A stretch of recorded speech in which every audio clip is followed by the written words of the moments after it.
संबंध। मनुष्य का स्वधर्म पालन करने में ही कल्याण है। परधर्म का सेवन और निषिद्ध कर्मों का आचरण करने में सब प्रकार से हानि है। इस बात को भली भांति समझ लेने के बाद भी मनुष्य अपने इच्छा, विचार और धर्म के विरुद्ध पापाचार में किस कारण प्रवृत्त हो जाते हैं, इस बात के जानने की इच्छा से अर्जुन पूछते हैं। अर्जुन उवाच अथ केन प्रयुक्तोऽयं पापं चरति पुरुषः अनिच्छन्नपि वार्ष्णेय बलादिव नियोजितः। अर्जुन बोले, हे कृष्ण, तो फिर ये मनुष्य स्वयं न चाहता हुआ भी बलात् लगाए हुए की भांति किससे प्रेरित होकर पाप का आचरण करता है? प्रश्न। इस श्लोक में अर्जुन के प्रश्न का क्या अभिप्राय है? उत्तर। भगवान ने पहले ये बात कही थी कि यत्न करने वाले बुद्धिमान मनुष्य के मन को भी इंद्रियां बलात् विचलित कर लेती हैं। दूसरा अध्याय 60वां श्लोक। व्यवहार में भी देखा जाता है कि बुद्धिमान विवेकशील मनुष्य प्रत्यक्ष में और अनुमान से पापों का बुरा परिणाम देखकर विचार द्वारा उनसे प्रवृत्त होना ठीक नहीं मानता, अतः वह इच्छा पूर्वक पाप नहीं करता, तथापि बलात् उसके द्वारा रोगी से कुपथ्य सेवन के भांति पाप कर्म बन ही जाता है। इसलिए उपर्युक्त प्रश्न के द्वारा अर्जुन भगवान से इस बात का निर्णय कराना चाहते हैं कि इस मनुष्य को बलात् पाप में लगाने वाला कौन है? क्या स्वयं परमेश्वर ही लोगों को पाप में नियुक्त करते हैं, जिसके कारण वे उनसे हट नहीं सकते, अथवा प्रारब्ध के कारण बाध्य होकर उन्हें पाप करने पड़ते हैं, अथवा इसका कोई दूसरा कोई कारण है? संबंध। इस प्रकार अर्जुन के पूछने पर भगवान श्री कृष्ण कहने लगे। श्री भगवान उवाच काम एष क्रोध एष रजोगुण समुद्भवः महाशनो महापाप्मा विद्येनमिह वैरिणम्। श्री भगवान बोले, रजोगुण से उत्पन्न ये काम ही क्रोध है। ये बहुत खाने वाला अर्थात भोगों से कभी न अघाने वाला और बड़ा पापी है। इसको ही तू इस विषय में बैरी जान। प्रश्न। काम है और क्रोध है, इन दोनों पदों के साथ साथ दो बार ऐसा पद के प्रयोग का क्या भाव है, तथा रजोगुण समुद्भव विशेषण का संबंध किस पद के साथ है? उत्तर।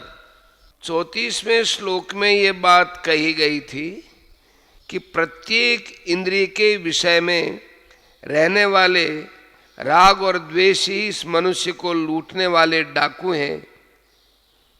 उन्हीं दोनों के स्थूल रूप कामक क्रोध हैं। ये भाव दिखलाने के लिए तथा इन दोनों में भी काम प्रधान है, क्योंकि यह राग का स्थूल रूप है और इसी से क्रोध की उत्पत्ति होती है। यह दिखलाने के लिए काम है और क्रोध है, इन दोनों पदों के साथ ऐसा पद का प्रयोग किया गया है। काम की उत्पत्ति राग से होती है, इस कारण रजोगुण समुद्भव विशेषण काम पद से ही संबंध रखता है। प्रश्न।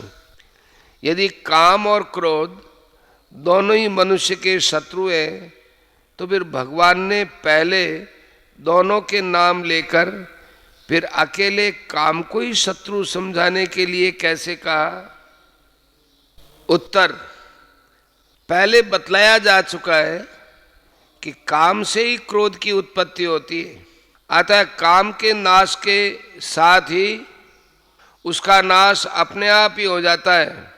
इसलिए भगवान ने इस प्रकरण में इसके बाद केवल काम का ही नाम लिया है, परंतु कोई यह न समझ ले कि पापों का हेतु केवल काम ही है, क्रोध का उनसे कुछ भी संबंध नहीं है।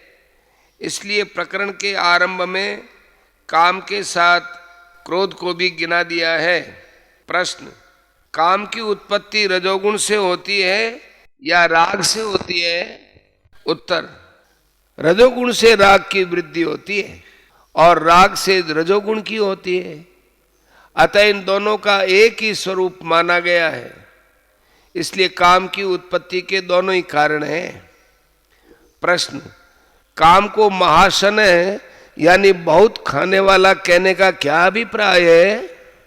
उत्तर, इससे ये भाव दिखलाया गया है, ये काम भोगों को भोगते भोगते कभी तृप्त नहीं होता। जैसे घृत और ईंधन से अग्नि बढ़ती है, उसी प्रकार मनुष्य जितने ही अधिक भोग भोगता है उतनी ही अधिक उसकी भोग तृष्णा बढ़ती चली जाती है। इसलिए मनुष्य को यह कभी न समझना चाहिए कि भोगों का प्रलोभन देकर मैं साम और दान नीति से काम रूप बैरी पर विजय प्राप्त कर लूंगा। इसके लिए तो दंड नीति का ही प्रयोग करना चाहिए। प्रश्न, काम को महापापमा यानी बड़ा पापी कहने का क्या भाव है? उत्तर, इससे ये भाव दिखलाया गया है कि सारे अनर्थों का कारण ये काम है। मनुष्य को बिना इच्छा पाप में प्रयुक्त करने वाला न तो प्रारब्ध है न ईश्वरी है। ये काम ही इस मनुष्य को नाना प्रकार के भोगों में आसक्त करके उसे बलात् कर्मों में प्रवृत्त करता है। इसलिए ये महान पापी है। प्रश्न, इसको तू इस विषय में बैरी जान, इस कथन का क्या भाव है? उत्तर, इससे ये भाव दिखलाया गया है कि जो हमें जबरदस्ती ऐसी स्थिति में तो ले जाए कि जिसका परिणाम महान दुख या मृत्यु हो, उसको अपना शत्रु समझना चाहिए और यथासंभव शीघ्र से शीघ्र उसका नाश कर डालना चाहिए। ये काम मनुष्य को उसकी इच्छा के बिना ही जबरदस्ती पापों में लगाकर उसे जन्म मरण रूप और नरक भोग रूप महान दुखों का भागी बनाता है। अतः कल्याण मार्ग में इसी को अपना महान शत्रु समझना चाहिए। ईश्वर तो परम दयालु और प्राणियों के परम सुहृद है। वे किसी को पापों में कैसे नियुक्त कर सकते हैं? और प्रारब्ध पूर्वकृत कर्मों के भोग का नाम है। उसमें किसी को पापों में प्रवृत्त करने की शक्ति नहीं है। अतः पापों में प्रवृत्त करने वाला बैरी दूसरा कोई नहीं है, ये काम ही है। संबंध, पूर्व श्लोक में समस्त अनर्थों का मूल और मनुष्य को बिना इच्छा के पाप में लगाने वाला बैरी काम को बतलाया है। इस पर यह जिज्ञासा होती है कि यह काम मनुष्य को किस प्रकार पापों में प्रवृत्त करता है। अतः अब 3 श्लोकों द्वारा यह समझाते हैं कि यह मनुष्य के ज्ञान को आच्छादित करके उसे अंधा बनाकर पापों के गड्ढे में ढकेल देता है। धूमेनाव्रियते वह्निर यथा दर्शो मलेन च यथोल्वेनावृतो गर्भस्तथा तेनेदमावृतम्।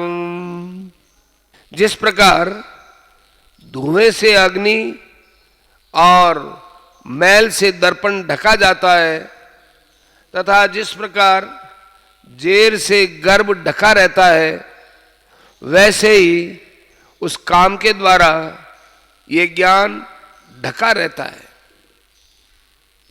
प्रश्न, धुआं, मल और जेर, इन तीनों के दृष्टांत से काम के द्वारा ज्ञान को आवृत बतलाकर यहां क्या भाव दिखलाया गया है? उत्तर, इससे ये भाव दिखलाया गया है कि ये काम ही मल, विक्षेप और आवरण, इन तीनों दोषों के रूप में परिणित होकर मनुष्य के ज्ञान को आच्छादित किए रहता है। या धुएं के स्थान में विक्षेप को समझना चाहिए। जिस प्रकार धुआं चंचल होते हुए भी अग्नि को ढक देता है, उसी प्रकार विक्षेप चंचल होते हुए भी ज्ञान को ढके रहता है, क्योंकि बिना एकाग्रता के अंतःकरण में ज्ञान शक्ति प्रकाशित नहीं हो सकती, वह दबी रहती है। मैल के स्थान में मल दोष को समझना चाहिए। जैसे दर्पण पर मैल जम जाने से उसमें प्रतिबिंब नहीं पड़ता, उसी प्रकार पापों के द्वारा अंतःकरण के अत्यंत मलिन हो जाने पर उसमें वस्तु या कर्तव्य का यथार्थ स्वरूप प्रतिभासित नहीं होता। इस कारण मनुष्य उसका यथार्थ विवेचन नहीं कर सकता। एवं जेर के स्थान पर या आवरण को समझना चाहिए। जैसे जेर से गर्भ सर्वथा आच्छादित रहता है, उसका कोई अंश भी दिखलाई नहीं देता, वैसे ही आवरण से ज्ञान सर्वथा ढका रहता है। जिसका अंतःकरण अज्ञान से मोहित रहता है, वह मनुष्य निद्रा और आलस्य आदि के सुख में फंसकर किसी प्रकार का विचार करने में प्रवृत्ति ही नहीं होता। ये काम ही मनुष्य के अंतःकरण में नाना प्रकार के भोगों की तृष्णा बढ़ाकर उसे विक्षिप्त बनाता है। यही मनुष्य से नाना प्रकार के पाप करवाकर अंतःकरण में मल दोष की वृद्धि करता है, और यही उसके निद्रा, आलस्य और अकर्मण्यता में सुख बुद्धि करवाकर उसे सर्वथा विवेक शून्य बना देता है। इसलिए यहाँ इसको तीनों प्रकार से ज्ञान का आच्छादन करने वाला बतलाया गया है। प्रश्न, यहाँ 3 पद का अर्थ काम और इदम पद का अर्थ ज्ञान किस आधार पर किया गया है? उत्तर, इसके पहले श्लोक में काम को बैरी समझने के लिए कहा गया है, और अगले श्लोक में भगवान ने स्वयं काम से ज्ञान को आवृत बतलाकर यह स्पष्ट कर दिया है कि इस श्लोक में 3 सर्वनाम काम का और इदम सर्वनाम ज्ञान का वाचक है। इसी आधार पर दोनों शब्दों का उपर्युक्त अर्थ किया गया है।